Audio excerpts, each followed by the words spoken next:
যে রাসূল সাল্লাল্লাহু আলাইহি ওয়াসাল্লামকে জিজ্ঞাসা করলেন সাহাবায়ে কেরাম যে কুরবানির তাৎপর্য কি? আমরা যে কুরবানি করব, কুরবানির তাৎপর্য কি?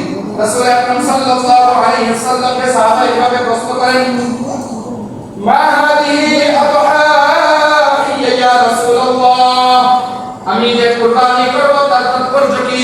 রাসূল আকরাম সাল্লাল্লাহু আলাইহি ওয়াসাল্লাম জবাব দিলেন, সুন্নাত আবিকুম ইব্রাহিম আলাইহিস সালাম, এটা তোমাদের আদি পিতা, এটা তোমাদের জাতির পিতা, এটা তোমাদের পিতার সুন্নাত। সুবহানাল্লাহ।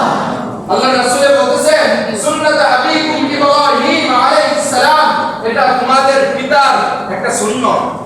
আবারও সাহাবায়ে কেরাম যখন রাসূল আকরাম সাল্লাল্লাহু আলাইহি ওয়াসাল্লামকে প্রশ্ন করেন, ক্বালু ফামা লানা ফিহা ইয়া রাসূলুল্লাহ, ইব্রাহিম নবীর সুন্নাত আমাদের পিতার সুন্নাত ঠিক, কিন্তু আমাদের লাভ কি, আমাদের ফায়দা কি? আমরা যে কুরবানি করব, উনার সুন্নাত আদায় করব, তার ফায়দা কি, তার লাভ কি?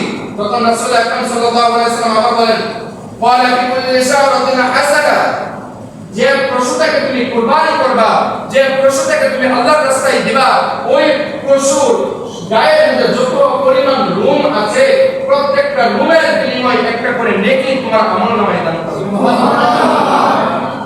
রাসূল আকরাম সাল্লাল্লাহু আলাইহি ওয়াসাল্লাম বলেন, ক্বালা বিকুল্লি শাওরাতিন হাসানা, যে তুমি যে বস্তুটাকে কুরবানি করলা, তুমি যে পশুটাকে আল্লাহর রাস্তায় দিয়ে দিলা, ওই পশুর গায়ে, ওই পশুর শরীরে যত পরিমাণ রূম আছে, কত পরিমাণ রূম, এক প্রত্যেকটা রূমের বিনিময়ে একটা করে নেকি তোমার আমলনামায় দান করা হবে। সুবহানাল্লাহ।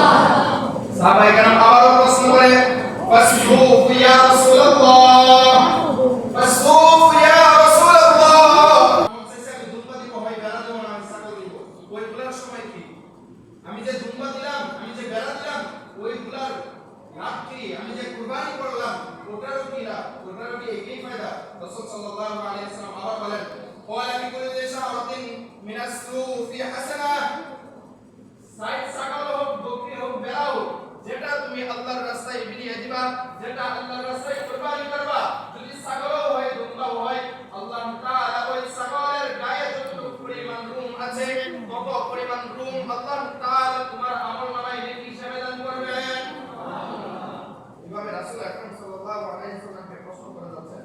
আবার অন্য হাদিসে আছে যে ওয়াইন্নাহু লিয়াতি ইয়াউমাল কিয়ামাতি উম্মতি বিকুরুনিহা ওয়া আশআরিহা ওয়া আদলাফিহা, আল্লাহ রাসূল বলেন যে কিয়ামতের দিন ওই পশু হাসরের ময়দানে দাঁড়াবে, যে পশুকে তুমি দুনিয়াতে কুরবানি করলা, আল্লাহর আরশে আজিমের মধ্যে ওই পশুর রক্ত পৌঁছে না, ওই পশুর গোশত পৌঁছে না, ওই পশুর চামড়াও পৌঁছে না, শুধু আল্লাহর আরশে আজিমের মধ্যে পৌঁছে তার তাকওয়া, তার অন্তরের নিয়ত, তার তাকওয়া কি, তার মনের ভিতরের নিয়ত কি।